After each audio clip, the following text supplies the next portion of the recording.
Үшінші бөлім.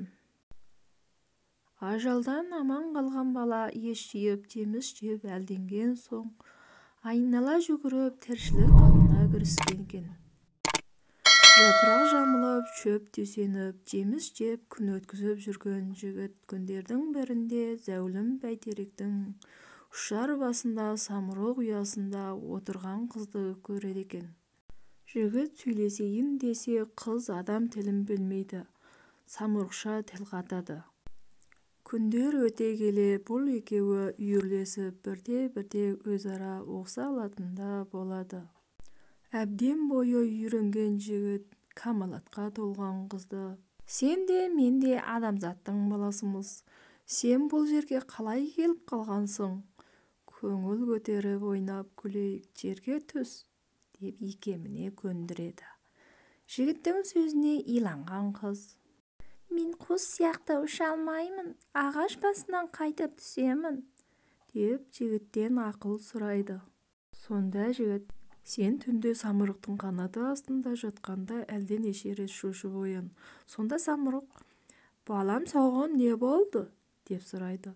Сен оған: «Мен ағаш басында отыра алмайды екенмін. Құлап кетсем, ұшып кетерлік қанатым жоқ. Осы түсіме кіріп шошып оянып жатырмын. Маған үлкен бір темір сандық жасатып бер. Төбесіне созсам қолым жетпейтін. Ені мен ұзыны 5-6 аттап бой жазып жүре алатын болсын. Кірер есігінің күршегі ішінен салынсын. Сырттан әрқандай дәу ұрса да шағылмайтындай берік жасатыңыз. Тамақты сіз сырттан кіргізіп беріп тұрыңыз.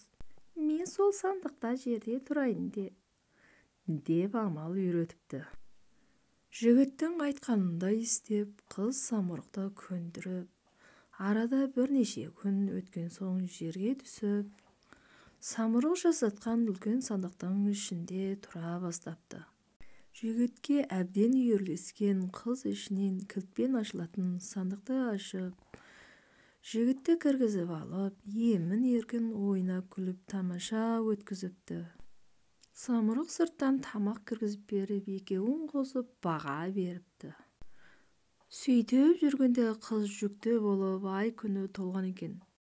Сүлеймен және самұрықтың уәделі күні де келіп жетіп, Сүлеймен самұрыққа: «Сен баққан әлгі адамзат бар ма, алып кел көремін», дегенде самұрық ұтатын болдым деген оймен есі кете қуанып: «Бар тақсыр, жаңа көрсетпей бақтым.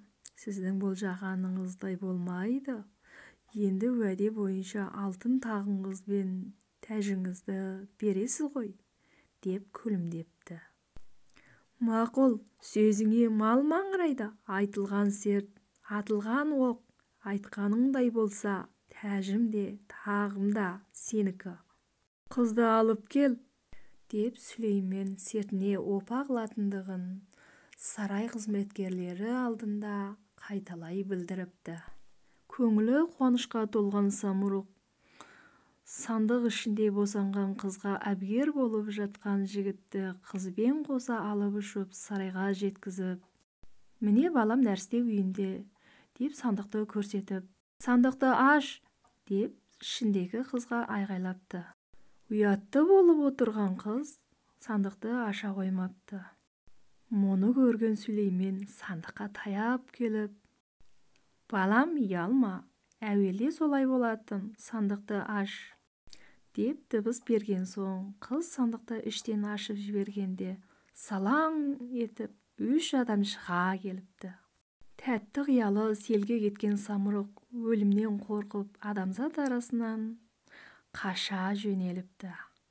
Артынан қуып басын аламыз деген нөкерлеріне Сүлеймен: «Уәдеге опа қылмаған жан ешқандай адамға опа қылмайды, түбінде өзі де оңбайды.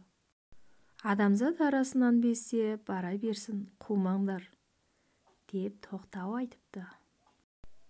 Самұрық кеткен соң қыз бен жігітті 4 қанатты құсқа мінгізіп, балаларын сағынып, қасірет астында бүгілген ата-аналарына жеткізіп, оларды да қуанышқа бөлепті.